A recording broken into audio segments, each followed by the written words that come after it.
तो एसएन सिंह जी तैयार हैं यहाँ पर ईसी इलेक्शन कमीशन की निष्पक्षता, यहाँ पर चुनाव आयुक्त की नियुक्ति को लेकर ये तमाम जो पूरा रणनीति किस तरह से चुनाव सुधार के तहत क्या क्या मुद्दे कांग्रेस आज उठा सकती है, राहुल गांधी जिस पर आपको घेरते नजर आएंगे, तैयार हैं? पूजा जी देखिए, लोकतंत्र की यही तो खूबसूरती है। सत्ता पक्ष और विपक्ष दोनों की जिम्मेदारी जवाबदेही होती है कि जनता के विश्वास पर खरे उतरना।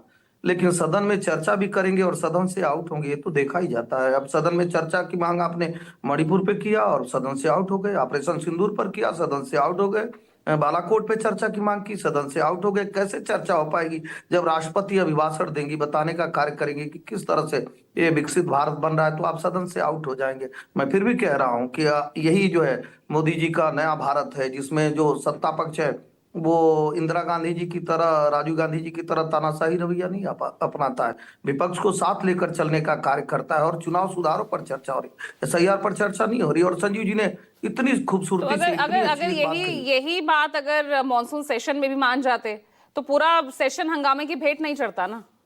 नहीं, ये समाधान तो तब भी निकाला जा सकता था, लेकिन तब बिहार का चुनाव सर पे था।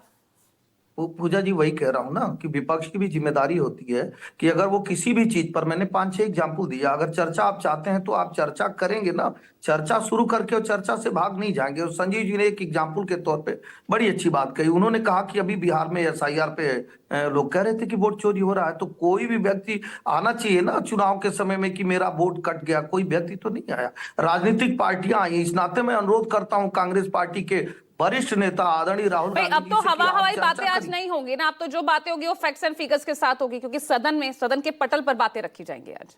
नहीं पूजा जी, कौन नहीं जानता है? आप बताइए, पूरा भारत जानता है। पूजा जी आपका तो जिम्मेदार चैनल है भाई। एसआईआर क्या होता है? उसमें एक वोटर लिस्ट अपडेट होती है, किसी का नाम जुड़ता है जो 18 साल के होते हैं, और जो कहीं दूसरे जगह चले गए उनका नाम कटता है, गलतियां ठीक होती हैं उस प्रक्रिया में। और मैं कह रहा हूं कि अगर चुनाव सुधारों पर चर्चा होगी तो यही बताया जाएगा ना पहले किस किस तरह से चुनाव होते थे, उसमें सभी सरकारों के योगदान के नाते किस तरह से चुनाव प्रक्रिया में सुधार घुसपैठियों को बाहर करने के लिए भी तो एसआईआर किया गया है ना, अवैध प्रवासियों को बाहर करने के लिए, वोटर लिस्ट से हटाने के लिए। वो बात अलग है, आंकड़ा अब तक सामने नहीं आया। प्रियंका गुप्ता रिस्पॉन्ड पूजा जी, अगर उस पर पूजा जी 10 सेकंड, पूजा जी 10 अगर उस पर चर्चा करेंगी तो आप देखिए ना, अभी कुछ शुरू ही नहीं हुआ था तो ममता बनर्जी ने कहा कि हम तो होने ही नहीं देंगे पश्चिम बंगाल में। और बिहार में तो हो गया, बिहार में तो हो गया ना, बिहार में तो हो गया।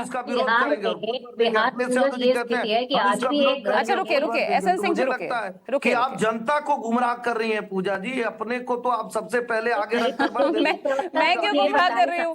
बिहार के आंकड़े, मैंने तो यही तो पूछा है, बिहार में तो हो चुका, आंकड़े तो घुसपैठियों के अभी भी नहीं आए ना, कितने घुसपैठिया पकड़े गए? नेता जो थे नेता दो जगह वोट डाल रहे। अच्छा एक मिनट रुकिए ना प्रियंका जी, जोरा लेकर घुसपैठिया किस तरह से लाइन लगाए। तो मैं तो कह रहा हूँ कि कांग्रेस पार्टी कितने पकड़े गए, हमारे समय में घुसपैठिया कितने घुसपैठिया पकड़े गए, फिर बताइए ना, मैं तो सिर्फ आंकड़ा पूछ रही हूँ।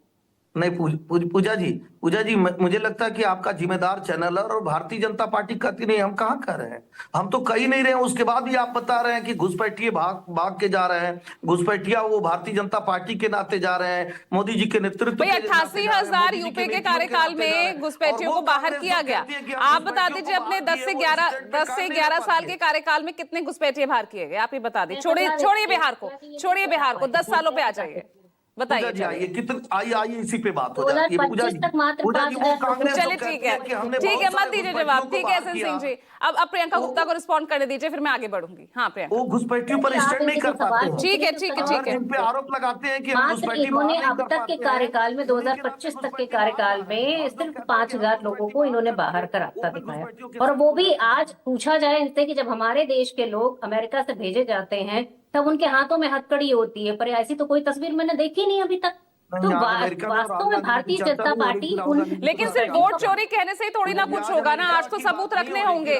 सवाल सही उठा रहे हैं आप, कह रहे हैं लोगों के वोट काटे जा रहे हैं। ना बिहार के टाइम पर ना आपकी तरफ से कोई आपत्ति पत्र, कोई शिकायत पत्र दिया गया, ना किसी वोटर की तरफ से दिया गया। गलत तो एसएन सिंह जी भी नहीं कह रहे हैं।